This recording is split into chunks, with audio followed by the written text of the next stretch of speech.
Tinder and various other dating apps have been in existence for some time, and there is good evidence that such apps have proved effective in helping people find a long-term partner.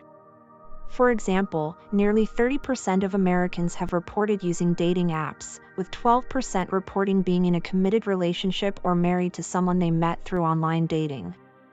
In addition to this, many people have reported using dating apps for other purposes such as ease of communication with potential partners, their own self-worth and validation, and casual sex.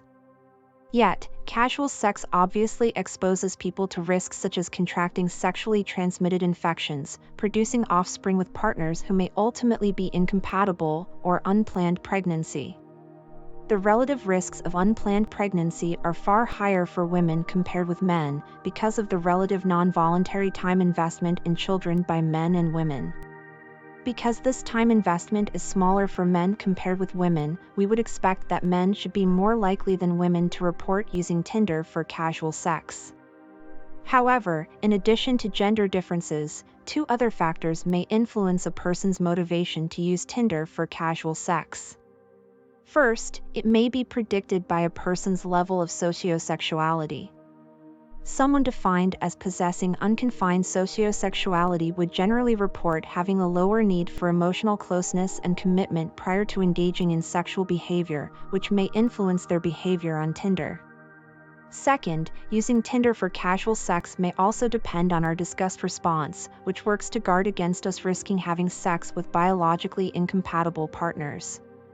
Consequently, a person's disgust response may also influence their likelihood of using Tinder to find casual sex. The extent to which each of these factors predicted the use of Tinder for casual sex was investigated by Bari Sevi and colleagues.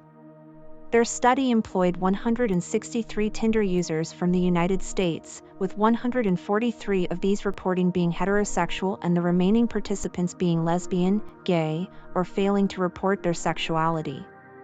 In their study, they asked people to complete a measure of disgust. More specifically, the researchers measured pathogen disgust to situations such as stepping in dog poo, sexual disgust response to things such as hearing strangers having sex, and moral disgust, such as disgust to shoplifting from a local store. Sociosexuality was assessed in 3 ways using the Sociosexual Orientation Inventory. Behavior, with how many different partners have you had sexual intercourse on one and only one occasion. Attitude, sex without love is okay. Desire, how often do you have sexual arousal with someone with whom you do not have a committed romantic relationship? This inventory differentiated between those with a more open take on sociosexuality and those with a more careful approach.